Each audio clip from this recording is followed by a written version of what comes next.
problème mu franc CFA mooy d'abord franc CFA defaree wuñ ko fi.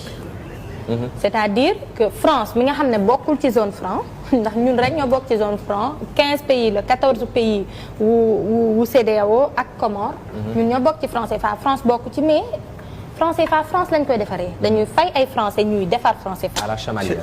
chamalière loolu nekk benn. ñaar buñ ko fa defaree dañ koy indi waaye xanaa ku lay defaral xam nga di nga ko fay defar bi di nga ko fay indi bi. kon ñun am nañ xaalis bu tollu noonu. ñu ne déetakawaay ci suñuy banque centrale France am fa droit de veto mooy bu ñëpp waxee ba pare France bu waxee waaw. mu nekk waaw bu waxee déet mu nekk déet. yow suñu xaalis bopp la. te mu nekk suñu xaalis. ba léegi bu fa yemoon ba léegi sax mu xaw a tane. mais ñu weesu loolu yëpp ne ñu léegi 50% wu seen réserve loolu mooy saaga suñu xalaat bi gën a mag mooy 50% wu li ngeen am ci année bi day dem ci trésor public français seen 50% réserve. léegi yow tey boo amee 1 million jël 500 000 bi jox ko France doo motle boo motlewul looy def. da ngay leb boo lebee lu ñuy def dañ ciy teg intérêt buñ ci tegee intérêt même bu fekkee teg nañ ci intérêt lebal la ñooy yor sa politique budgétaire lan mooy sa politique budgétaire mooy FMI ak Banque mondiale ñoo lay wax 1000 francs biñ la lebal fii nga koy dugal ak fii. mais ñoo koy wax adduna bi yëpp tamit.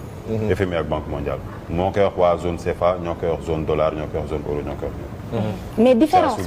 mais différence bi mooy ñun li ñuy leb benn bëri na.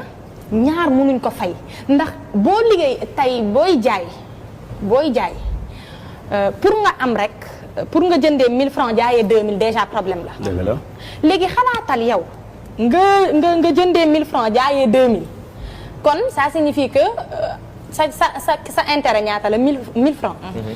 1000 francs boobu nekk sa intérêt da nga koy jox ñu dencal la ko te kañ lañ lay mën a delloo loolu ñu la dencal looloo gën a métti parce que nee nañ réserve la mayuñ leen ko dañ leen koo dénk mais kañ lañ la koy delloo bés bu ngeen amee génocide wala ngeen nekk ci situation bu en fait génocide c'est que conditions yi ñu teg ni ñu ko libalee benn dafa ñaaw parce que ça montre que ñun li muy wane mooy ñun ba léegi comme pour wax ne ba léegi wax dëgg yàlla il faut ñu jàppale leen vous avez besoin de papa vous êtes des bébés da ngeen soxla ñu leen di jàppale di leen won fu ngeen jëm di leen tette ñu ne dee takawaay nag léegi ñooñu noonu te dañ fiy ñëw ànd ak seen i ONG mais ni ñu jàppale or Nicolas Sarkozy nga xam ne président France la woon ne woon na France bés bu génnee ci franc CFA dina dépasser actuellement mu ngi ci 7e puissance mondiale mais Sarkozy nee na du nekk sax 20e puissance mondiale bés bu Afrique génnee ci franc CFA kon ñëpp xam nañ ne franc CFA du pour Afrique monnaie bu baax la mais pour France. soxna si léegi yow